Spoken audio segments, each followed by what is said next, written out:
പവിത്രം സീരിയലിൻ്റെ പുതിയൊരു എപ്പിസോഡിലേക്ക് എല്ലാവർക്കും സ്വാഗതം.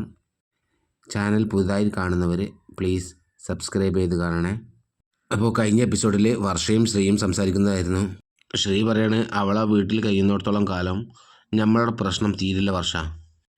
അവൾ മരിച്ചു പോയിരുന്നു എങ്കിൽ ഇത്രക്ക് വിഷമം ഉണ്ടാവില്ലായിരുന്നു. ജീവിതത്തിൽ ഒരിക്കലും അച്ഛന് ഇത്ര നാണക്കേട് ഉണ്ടാവില്ലായിരുന്നു. അപ്പോൾ വർഷ പറയും, തങ്കം പോലുള്ളൊരു ചെറുക്കനെയാണ് ആ തെമ്മാടിക്ക് വേണ്ടി അവൾ ചതിച്ചത്. അതിന് മാത്രം എന്ത് മറിമായാണ് അവളോട് ചെയ്തതെന്നാണ് എനിക്ക് മനസ്സിലാവാത്തത്.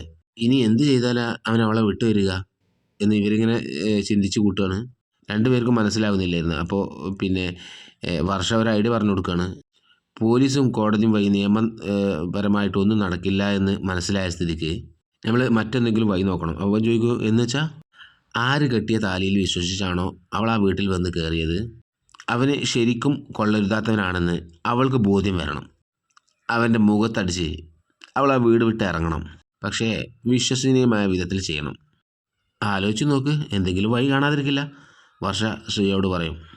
പിന്നെ കാണിക്കുന്നത് ബൈക്കുമായി വീട്ടിലേക്ക് വരുന്ന വിക്രത്തിനെയാണ്. അവന് അമ്മേ അമ്മ എന്ന് വിളിക്കും.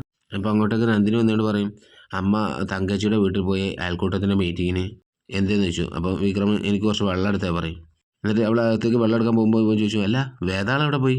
അപ്പോൾ നന്ദിനി പറയാണ്, ഇനി മുതൽ ഇതല്ലല്ലോ അവളെ സ്ഥാനം. അപ്പോൾ സന്തോഷത്തോടെ വിക്രം ചോദിക്കണം, അപ്പോൾ അത് മനസ്സിലാക്കി സ്ഥലം കാലിയാക്കിയോ എന്ന് ചോദിക്കും. അപ്പോൾ നന്ദിനി പറയാണ്, അങ്ങനെ പോകണമെങ്കിലേ അവൾ വേതാളല്ലാതാവണം. ഇവിടുന്ന് അവൾ നിൻ്റെ മുറിയിലോട്ട് മാറിയെന്നാണ് പറഞ്ഞേ. അപ്പോൾ അവന് ആകെ നിരാശയോടെ ഷടാ എന്ന് പറയും. അപ്പോൾ നന്ദിനി പറയും, എന്താടാ അത് കേട്ടപ്പോൾ മുഖത്തൊരു ഷോക്ക് അടിച്ച പോലെ. എന്നിട്ട് അവൻ പറയാണ്, ഈ അമ്മയുടെ ഒരു കാര്യം, അവൾക്ക് സ്വന്തമായിട്ട് റൂം അലോട്ട് ചെയ്ത് കൊടുത്തോ? അപ്പോൾ നന്ദിനി പറയണേ, എല്ലാവർക്കും ഇങ്ങനെ റൂം അറേഞ്ച് കൊടുക്കാൻ ഇത് 5 സ്റ്റാർ ഹോട്ടലല്ലേ, വേറെ മുറിയിലോട്ടല്ല, നിൻ്റെ മുറിയിലോട്ട്. ഇനി മുതൽ നിങ്ങൾ 2 പേർക്കും കൂടി ഒരു കട്ടിൽ ഒരു റൂം മതിയെന്ന് പറഞ്ഞ് നിൻ്റെ റൂമിലേക്കാണ് പോയത്. അപ്പോൾ അവൻ ഞെട്ടിയാണ്ട് എൻ്റെ മുറിയിലേക്കോ? അവൻ ദേഷ്യത്തോടെ വേണ്ട വേണ്ട എന്ന് വെക്കുമ്പോൾ എന്ന് പറഞ്ഞുകൊണ്ട് അവൻ്റെ മുറിയിലേക്ക് അവൻ പോകാൻ നിൽക്കുകയാണ്. കുത്തിത്തിരിപ്പുണ്ടാക്കിയ സന്തോഷത്തിൽ നന്ദിനി മനസ്സിൽ പറയുകയാണ്, ഇന്ന് എന്തെങ്കിലുമൊക്കെ നടക്കും. അവളുടെ കാരണം പുകയുന്നതെന്ന് എനിക്ക് നേരിൽ കാണണം. റൂമിൽ വിക്രത്തിൻ്റെ സർട്ടിഫിക്കറ്റൊക്കെ നോക്കിക്കൊണ്ട് നിൽക്കുമ്പോൾ ബാക്കിൽ വന്നുകൊണ്ട് ഡി എന്ന് വിളിക്കും. പെട്ടെന്നുണ്ടായ ആ വിളിയിൽ അവൾ പേടിച്ച് ബാക്കിലേക്ക് മറിഞ്ഞ് അവൻ്റെ ദേഹത്തേക്ക് വീഴാണ്. അവനെ താങ്ങി പിടിക്കുകയാണ്. അത് കണ്ടുകൊണ്ട് നന്ദിനി കണ്ടുകൊണ്ട് വരികയാണ്. അവൾക്ക് ദേഷ്യം സഹിക്കാൻ പറ്റുന്നില്ല. വിക്രം ചോദിക്കുകയാണ്, നീ എന്തിനാണ് എൻ്റെ മുറിയിലേക്ക് കയറി വന്നത്? അവൾ വെറുതെ എന്ന് പറയും. ഇറങ്ങിപ്പോ എന്ന് പറയും. അപ്പോൾ അവൾ ആ സർട്ടിഫിക്കറ്റൊക്കെ എടുത്തുകൊണ്ട് അവനോട് ചോദിക്കുകയാണ്, എന്തൊക്കെയാണ് വിക്രം ഇത്? ഇത്രയും വിദ്യാഭ്യാസം ഉണ്ടായിട്ടും ഇതുപോലെ ഒരുപാട് മെഡലുകൾ വാങ്ങിയിട്ടും എന്തിനാ ഒരു റൗഡി എന്ന പേര് വാങ്ങി ഇങ്ങനെ നടക്കുന്നേ? അവന് ഒന്നും മിണ്ടാതെ കുറച്ച് നേരം നിൽക്കും. എന്നിട്ട് പറയും, it's none of your business, പോവാൻ. എന്നിട്ടും അവൾ പോവാതാവുമ്പോൾ ഇറങ്ങിപ്പോ എന്ന് ആക്രോശിക്കും അവളോട്. അവൾ അല്പനേരം അവൻ്റെ മുഖത്തേക്ക് നോക്കിയിട്ട് ആ റൂം വിട്ട് പോവാണ്. അപ്പോൾ വേദക്ക് അവളുടെ മുത്തശ്ശിൻ്റെ ഫോൺ വരികയാണ്, വീഡിയോ കോളാണ്. അവൾ ഹായ് വേദ, സുഖാണോ മോളെ എന്ന് ചോദിക്കും. അപ്പോൾ അവൾ സുഖാണെന്ന് പറയും. മുത്തശ്ശി നിനക്ക് വേണ്ടി പ്രാർത്ഥിച്ചു കൊണ്ടിരിക്കുന്നു എന്ന് പറഞ്ഞു. എല്ലാം പെട്ടെന്ന് ശരിയാവും മോളെ, എൻ്റെ കുട്ടി രാജകുമാരിയെ പോലെ ജീവിക്കും. ഈശ്വരൻ അതിനുള്ള വഴി വേഗം കാണിച്ചു തരും. അപ്പോൾ വേദ പറയും, എനിക്ക് സന്തോഷം തന്നെയാണ് മുത്തശ്ശി. അമ്മ എന്ത് പറയുന്നു? സുഖമായിട്ടിരിക്കുന്നോ? ആ അമ്മ എൻ്റെ അടുത്ത് തന്നെ ഉണ്ട്, ഇതാ കൊടുക്കാം എന്ന് പറഞ്ഞുകൊണ്ട് മുത്തശ്ശി അമ്മയുടെ അടുത്തേക്ക് ഫോൺ കൊടുക്കുകയാണ്. അപ്പോൾ അമ്മ പറയും, നിങ്ങൾ മുത്തശ്ശിയും പേരക്കുട്ടിയും സംസാരിക്കുന്നിടത്തേക്ക് എന്നെന്തിനാ വലിച്ചയക്കുന്നത്? എൻ്റെ വാക്ക് കേൾക്കാത്തവളോട് ഞാനെന്തിനു മിണ്ടണം? അപ്പോൾ ഇപ്പുറം നിന്ന് വേദ പറയും, അമ്മ എൻ്റെ മുഖത്തേക്ക് നോക്കിയെന്ന് പറഞ്ഞേ. മുത്തശ്ശി ആ ഫോണ് കണ്ട് കൊടുക്കുമ്പോഴേക്കും അമ്മ കരയും. എന്നിട്ട് പറയും, മുത്തശ്ശി വേദയുടെ അമ്മയോട് പറയാണ്, അവൾ സ്നേഹത്തോടെ ഇങ്ങോട്ട് ഫോൺ ചെയ്യുമ്പോൾ നീ എന്തിനാ വഴക്ക് പറയുന്നേ? അപ്പോൾ കരഞ്ഞുകൊണ്ട് അവർ പറയാണ്, ഞാൻ ദേഷ്യപ്പെടില്ല അമ്മേ, അവളുടെ അവസ്ഥ കണ്ടുകൊണ്ടുള്ള എൻ്റെ സങ്കട. ആ മുത്തശ്ശി പറയും, അവൾക്ക് അതാണ് സങ്കടമെങ്കിൽ പിന്നെ നീ എന്തിനാ പത്മം സങ്കടപ്പെടുന്നേ? അപ്പോൾ ഇപ്പുറം നിന്നുകൊണ്ട് വേദ പറയും, എൻ്റെ അവസ്ഥയ്ക്ക് ഒരു കുഴപ്പമില്ല അമ്മേ, എനിക്കിവിടെ സന്തോഷം തന്നെയാണ്. നീ വല്ലതും കഴിച്ച മോളെ? വിശന്ന ദേഷ്യം സഹിക്കാൻ പറ്റാത്തവളാണ് നീ. എങ്ങനെ നീ അവിടെ കഴിയുന്നു? നേരത്തിന് ആരാ നിനക്ക് ഭക്ഷണം തരുന്നേ? അപ്പോൾ വേദ പറയണേ, അമ്മേ ഞാൻ വന്നിരിക്കുന്നത് ഒരു വീട്ടിലാണ്. ഇവിടെ അച്ഛനും അമ്മയും ചേട്ടത്തിമാരും ചേട്ടന്മാരും എല്ലാവരും ഉണ്ട്. അമ്മ ഓരോന്ന് ചിന്തിച്ച് കൂട്ടി വിഷമിക്കാൻ നിൽക്കണ്ട. അപ്പോൾ അമ്മ പറയാണ്, അല്ലെങ്കിലും നിനക്കും അച്ഛനും എല്ലാത്തിനും മറുപടി ഉണ്ടല്ലോ, എന്തിനാ മോളെ നീ ഇങ്ങനെയൊക്കെ? ദേ അമ്മ വീണ്ടും തുടങ്ങി. ഇങ്ങനെ സംസാരിക്കാനാണെങ്കിൽ ഞാൻ ഇനി ഫോൺ എടുക്കില്ല മുത്തശ്ശി. എന്നിട്ട് മുത്തശ്ശി പറയാണ്, പത്മം നീ ഇങ്ങനെ ചോദിക്കുന്നതുകൊണ്ടാണ് എൻ്റെ മോൾക്ക് വിഷമം. മുത്തശ്ശി ചോദിക്കുന്നുണ്ട്, മോളെ വിക്രം എങ്ങനെ ഇരിക്കുന്നു? അപ്പോൾ ഇവൾ സുഖമായിട്ടിരിക്കുന്നു. അങ്ങനെ അവർ ഫോണൊക്കെ കട്ട് ചെയ്യണം. പെട്ടെന്നാണ് ആ ഫോൺ വന്ന് തട്ടിപ്പറിച്ച് വർഷ ചോദിക്കുകയാണ്, ഓ മുത്തശ്ശി പേരക്കുട്ടിയുടെ സുഖവിവരം അന്വേഷിക്കുകയാണല്ലേ? എൻ്റെ പേരക്കുട്ടിയുടെ സുഖവിവരം ഞാനല്ലാതെ വേറെ ആരാ അന്വേഷിക്കാൻ? അവൾ കാരണം ജീവിതം തകർന്നു പോയ ഒരാൾ എൻ്റെ വീട്ടിലും ഉണ്ട്. അത് ഓർമ്മ വേണം രണ്ടാൾക്കും. അല്പെങ്കിലും മനസാക്ഷി വേണം മുത്തശ്ശി. ദർശന അന്യനല്ല, ആൻറ്റിയുടെ സഹോദരൻ്റെ മകനാണെന്ന് ഓർക്കണം. വീടിനെയും വീട്ടുകാരെയും ധിക്കരിച്ച് ഇറങ്ങിപ്പോയവളുമായിട്ട് നിങ്ങൾ സന്തോഷത്തോടെ വീഡിയോ കോൾ ചെയ്താലേ അത് അങ്കിൾ അറിയുമ്പോൾ എന്തായിരിക്കും റിയാക്ഷൻ എന്ന് നിങ്ങൾക്കറിയോ? ഈ വിഷയം ഞാൻ അങ്കിളിനോട് പറയണോ? വേണ്ട വർഷേ എന്ന് വേദയുടെ അമ്മ പറയണം. ശങ്കരേട്ടൻ ഇതറിഞ്ഞാൽ വലിയ പ്രശ്നമാവും. അപ്പോൾ ആൻറ്റിക്ക് അറിയാഞ്ഞിട്ടല്ല എന്ന് പറയും. അപ്പോൾ ഞാനല്ല അമ്മയാണ് വിളിച്ചത്. അപ്പോൾ വർഷ പറയാണ്, എന്നാൽ ഇനി അവൾ ഇങ്ങോട്ട് വരാതെ അവൾ ആരും വിളിക്കാൻ നിൽക്കരുത്, മനസ്സിലായോ എന്ന് പറയും. അവളെ ഇങ്ങോട്ട് എത്തിക്കാനുള്ള വഴിയാണ് ഞങ്ങൾ ആലോചിക്കുന്നത്.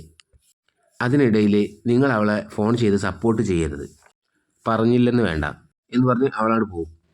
അപ്പോൾ വേദയുടെ അമ്മയോട് മുത്തശ്ശി പറയാണ്, പത്മം എനിക്ക് 4 വാക്ക് പറയാൻ അറിയാഞ്ഞിട്ടല്ല, ഇനി അതും പറഞ്ഞ് വഴക്കാൻ കണ്ടാന്ന് കരുതിയിട്ടാ.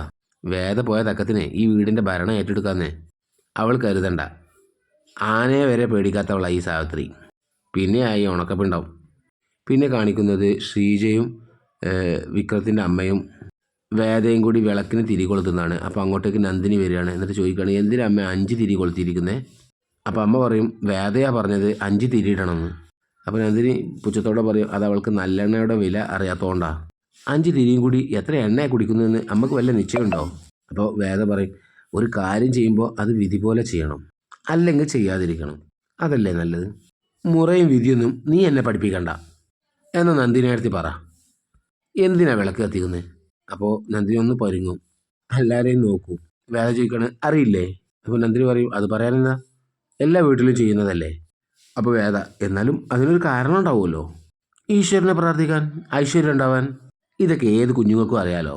അപ്പോൾ വേദ പറയും, സാധാരണ നിലവിളക്കിലെ 5 തിരിയാണ് പ്രാധാന്യം. ഓരോ തിരിക്കും ഓരോ ധർമ്മമുണ്ട്. അപ്പോൾ അമ്മ ചോദിക്കും, അതെന്താ മോളെ? ആദ്യ തിരി കഷ്ടതകൾ മാറ്റി സുഖത്തിൻ്റെയും ഐശ്വര്യത്തിൻ്റെയും വെളിച്ചം തരണമെന്ന് ഭഗവാനോട് പ്രാർത്ഥിക്കുന്നതാ. രണ്ടാമത്തെ തിരി ഭാര്യ ഭർത്തൃ ബന്ധത്തിൻ്റെ ഉറപ്പിനാണ്. ഈ ജന്മത്തിലെ പാപങ്ങൾ ദഹിപ്പിക്കാൻ 3-ാമത്തെ തിരി കൊളുത്തുന്നു. 4-ാമത്തേത് കുടുംബത്തിനുള്ളിലെ പരസ്പരമുള്ള സ്നേഹത്തിൻ്റെ പ്രകാശം പകരാൻ. അപ്പോൾ ശ്രീജ ചോദിക്കുകയാണ്, അപ്പോൾ 5-ാമത്തെ തിരിയോ? അത് ഈ ലോകത്തിലുള്ള ജീവജാലങ്ങൾക്ക് മൊത്തത്തിൽ എന്നവൾ പറയും. അപ്പോൾ അമ്മ ചോദിക്കും, മോൾക്കാർ ഇതൊക്കെ പഠിപ്പിച്ചെന്നു ചോദിക്കും. എൻ്റെ മുത്തശ്ശി എന്ന് പറയും. തിരിയിട്ടെങ്കിൽ ഇന്ന് ഞാൻ കൊളുത്തിക്കോട്ടെ അമ്മ എന്ന് ചോദിക്കും. അപ്പോൾ നന്ദിനി, അതൊന്നും വേണ്ട, അച്ഛന് ഇഷ്ടമാകത്തില്ല. അതിന് അച്ഛൻ ഇപ്പോൾ ഇവിടെ ഇല്ലല്ലോ എന്ന് പറയും അമ്മ. മോള് കൊളുത്തിക്കോ. അങ്ങനെ വേദ വിളക്കിന് തിരി കൊളുത്തുകയാണ്. ശ്രീജയുടെയും അമ്മയുടെയും മനസ്സിൽ നല്ല സന്തോഷവും, എന്നാൽ നന്ദിനിയുടെ മുഖം ആകെ കടന്നൽ കുത്തിയ പോലെ ആയിട്ടുണ്ട്. വേദ ദീപവുമായി വരുമ്പോൾ അമ്മയും ശ്രീജയും നന്ദിനിയും പ്രാർത്ഥിക്കുകയാണ്.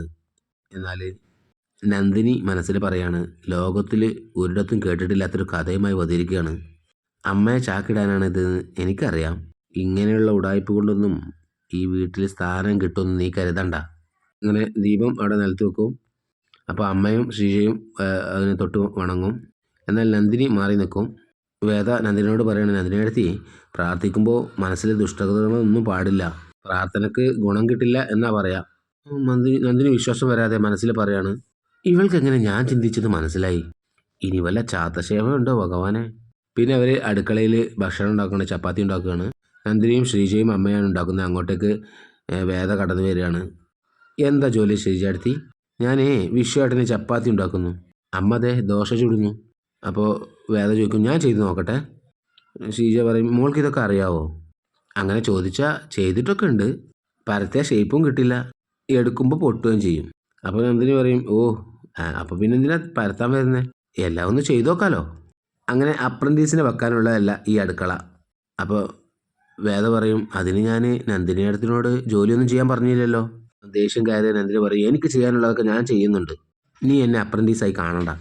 അപ്പം ഞാനും അങ്ങനെയല്ല, അത്രയേ ഉള്ളൂ. അമ്മ അല്ലെങ്കിൽ ശ്രീജാടുത്തി എനിക്ക് പറഞ്ഞു തരും എങ്ങനെ വട്ടത്തിൽ പൊട്ടാതെ എങ്ങനെ ചപ്പാത്തി ഉണ്ടാക്കുക എന്ന്. അല്ല അമ്മേ, അപ്പോൾ അമ്മ പറയും പറഞ്ഞു കൊടുക്ക് ശ്രീജ, ഇതിനത്ര വിദ്യയൊന്നുമില്ല വേദേ. ദോശക്കല്ലിന് തീ കൃത്യമായിരിക്കണം, മാവിൻ്റെ പാകം പക്കായിരിക്കണം, പിന്നെ കൈയുടെ ഒരു വഴക്കം, അത്രയേ ഉള്ളൂ. ഞാനൊന്ന് നോക്കട്ടെ അമ്മേ, ചെയ്ത മോളെ. നന്ദിനി പറയും, ദേ അമ്മേ, വേണ്ടമ്മേ, അച്ഛൻ വന്നാൽ ചീത്ത പറയും. അങ്ങനെ നീ ഇപ്പോൾ അടുക്കളയിൽ കയറി ഭരിക്കണ്ട. അപ്പോൾ വേദ പറയും, നന്ദിനി ഇടത്തേക്ക് ഭരിക്കാമെങ്കിൽ എനിക്കായിക്കൂടെ? ആ, ഞാനും നീ ഒരുപോലാണെന്നാണോ നിൻ്റെ വിചാരം? തിരിച്ചുകൊണ്ട് വേദ പറയും, അങ്ങനെയല്ലേ എന്ന് ചോദിക്കും. അപ്പോൾ നന്ദിനി പറയാണ്, ഞാനിവിടുത്തെ മരുമകളാണ്. അപ്പോൾ വേദ പറയും, ഞാൻ പിന്നെ അപ്പുറത്തെ വീട്ടിലെ മരുമകളാണോ? അപ്പോൾ ശ്രീജ പറയും, നന്ദിനി ആ തവി കൊണ്ട് കൊണ്ടാ, എന്നിട്ട് വേദക്ക് കൊടുക്കും, മോൾ ഉണ്ടാക്കിക്കോ എന്ന് പറയും. അവൾ താങ്ക്സ് പറഞ്ഞ് ദോശ ഉണ്ടാക്കാൻ പോവാണ്. അപ്പം നന്ദിനി അവളുടെ അടുത്ത് വന്നുകൊണ്ട് പറയും, ഒരു ദോശ ഉണ്ടാക്കിയെന്ന് വെച്ച് നിനക്ക് ഈ വീട്ടിലൊരു സ്ഥാനം കിട്ടാൻ പോകുന്നില്ല. മനസ്സിലേക്കുള്ള വഴി വായിലൂടെയാണെന്നല്ലേ, നമുക്ക് നോക്കാം. നന്ദിനി അവിടുന്ന് ദേഷ്യം കൊണ്ട് പോവാണ്. എന്നിട്ട് നന്ദിനി മനസ്സിൽ വിചാരിക്കുകയാണ്, നാളെ മുതൽ അടുക്കള പണി മുഴുവൻ ഞാൻ തന്നെ ചെയ്യും. അങ്ങനെ ഇപ്പോൾ നീ മനസ്സിലേക്കുള്ള വഴി വെട്ടണ്ട. പിന്നെ കാണിക്കുന്നത് എല്ലാവരും ഭക്ഷണം കഴിക്കുകയാണ്. പിന്നെ കാണിക്കുന്നത് വിനായകനും വിഷ്ണുവൊക്കെ ഭക്ഷണം കഴിക്കുന്നതാണ്. അമ്മ വിളമ്പി കൊടുക്കുന്നുണ്ട്. അങ്ങോട്ടേക്ക് മാഷ് വരും. അപ്പോൾ അമ്മ പറയും, മാഷേ കൈ കഴുകിയിരുന്നോളൂ, ഞാനിപ്പോൾ വരാം എന്ന് പറഞ്ഞ് അവരകത്തേക്ക് പോകും. മാഷ് ഇവർ രണ്ടാരുടെ അടുത്തും വന്ന് ഇരിക്കും. വിശ്വം ഭക്ഷണം കഴിച്ചുകൊണ്ടിരിക്കുമ്പോൾ മാഷ് പറയും, കഴിക്കുന്നതിനുള്ള ഈ ശ്രദ്ധ നീ ജോലിക്ക് വേണ്ടി കാണിച്ചിരുന്നു എങ്കിലേ എൻ്റെ ഭാരം അല്പം കുറഞ്ഞതിനെ വിഷം. അത് കേട്ടതും വിഷത്തിൻ്റെ തൊണ്ടയിൽ ഭക്ഷണം കൊടുങ്ങാണ്. ഷീജ നെറുകയിൽ തട്ടി കുറച്ച് വെള്ളമൊക്കെ കൊടുക്കുന്നുണ്ട്. അപ്പോൾ അമ്മ പറയാണ്, കഴിക്കുന്ന സമയത്ത് എന്തിനാ മാഷ വെറുതെ ഇങ്ങനെ? അപ്പോൾ മാഷ് പറയാണ്, കഴിക്കുന്ന സമയത്താണ് പറയേണ്ടത് കമലം, എന്നാലേ അതിനുള്ള വക കണ്ടെത്താനേ എത്ര പാടുപെടണം എന്നുള്ള കാര്യം മനസ്സിലാവും. അപ്പോൾ വിശ്വം പറയാണ്, ഞാൻ ശ്രമിക്കുന്നുണ്ട് അച്ഛാ, ഇന്നലെ കൂടി ഒരു സ്ഥലത്ത് ജോലിക്ക് പറഞ്ഞു വെച്ചേയുള്ളൂ അല്ലേ ഷീജ? ഷീജ അതെ അച്ഛാ എന്ന് പറയും. ഒരാൾ ബയോഡാറ്റ കൊടുക്കാൻ പറഞ്ഞിട്ടുണ്ട്. അപ്പോൾ പരിഹാസത്തോടെ മാഷ് പറയണം, അത് കൊടുക്കേണ്ട താമസമേ ഉള്ളൂ. വലിയ കോർപ്പറേറ്റ് കമ്പനിയിലെ കാലങ്ങൾ എക്സ്പീരിയൻസ് ഉള്ളതുകൊണ്ട് അത് വായിച്ച ഉടനെ ഓഫർ ലെറ്റർ കിട്ടിക്കോളും. പിന്നെ വിനായകനോട് ചോദിക്കും, നിൻ്റെ ബ്രോക്കർ പണിയൊന്നും നടക്കണില്ലേ വിനായക? അച്ഛാ, ഞാൻ ബ്രോക്കറല്ല, റിയൽ എസ്റ്റേറ്റ് ഏജൻറ്റാണ്. ഓ, പേരിലെ വലിപ്പം നീ അമ്മയെ ഏൽപ്പിക്കുന്ന തുകക്കില്ലെന്ന് മാത്രം. ഇപ്പോൾ സീസൺ ഇത്തിരി ഡള്ളാണ് അച്ഛാ, അടുത്ത മാസം തൊട്ട് ഞാൻ കുറച്ച് കൂടുതൽ തുക തരാം. അപ്പോൾ മാഷ് പറയും, ഇത്തിരി എന്ന് പറഞ്ഞാൽ? എന്നിട്ട് മാഷ് എന്നെ പറയാണ്, ഭക്ഷണത്തിന് മുമ്പിൽ വെച്ച് അപമാനിക്കാൻ പറഞ്ഞതല്ല, സാധനങ്ങൾക്കൊക്കെ തീ പിടിച്ച വിലയാണ്, ഒറ്റയ്ക്ക് താങ്ങുന്നില്ല. നിനക്ക് താഴെയുള്ളവൻ പിന്നെ കലക്ടർ ഉദ്യോഗമാണല്ലോ ഭരിക്കുന്നത്. കലക്ടറുടെ വീട്ടിലേക്ക് കടം ചോദിക്കുന്നത് അയാളുടെ സൽപ്പേരിന് അപമാനമാവുമല്ലോ. അതുകൊണ്ട് എനിക്കിപ്പോൾ അതും പറ്റാതായി.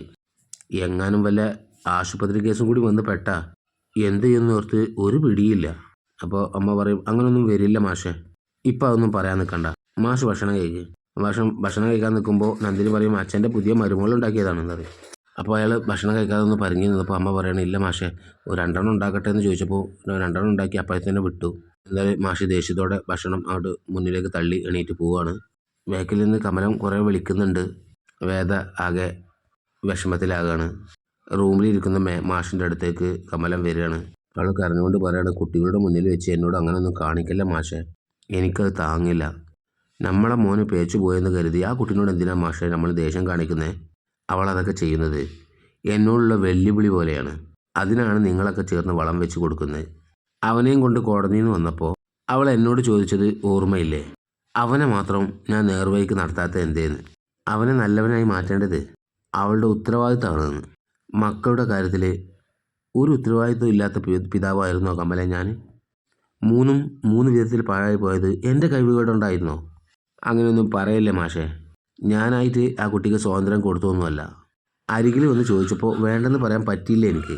ഞാനൊരു അമ്മയല്ലേ മാഷേ. മാഷ് എന്നോട് പൊറുക്ക്. വിശന്ന വയറുമായിരിക്കാതെ വന്ന് വല്ലതും കഴിക്ക് മാഷേ, അല്ലെങ്കിൽ എൻ്റെ നെഞ്ചടങ്ങില്ല. അപ്പോൾ മാഷ് പറയും, എനിക്ക് വേണ്ട. അത് നിന്നോടുള്ള ദേഷ്യം കൊണ്ടോ വാശി കൊണ്ടോ അല്ല. ഇപ്പം ഞാനത് ചെയ്ത അവൾ കരുതും ഇപ്പം ഞാൻ അവളുടെ മുന്നിൽ തോറ്റുപോയെന്ന്. ആ കുട്ടിയുടെ മുമ്പിൽ തോൽക്കുന്നതുകൊണ്ടുള്ള നാണക്കേട് കൊണ്ടല്ല.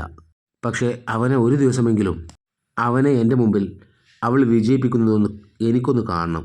ജനിപ്പിച്ച മകനോടുള്ള വെല്ലുവിളിയൊന്നുമല്ല, ഒരച്ഛനെന്ന നിലയിൽ ഉള്ളിനുള്ളിൽ കൊണ്ടു നടക്കുന്ന ഒരു മോഹമാണ് കമല. അപ്പോൾ ഇതുവരെയാണ് ഇന്നത്തെ എപ്പിസോഡ്. ഇഷ്ടപ്പെട്ടെങ്കിൽ നിങ്ങൾ ലൈക്ക് ചെയ്യണം, സബ്സ്ക്രൈബ് ചെയ്യണം, കമൻറ്റ് ചെയ്യണം, ഷെയർ ചെയ്യണം. നാളെ പുതിയൊരു എപ്പിസോഡുമായി വീണ്ടും വരുന്നതുവരേക്കും ടാറ്റാ, ബൈ ബൈ.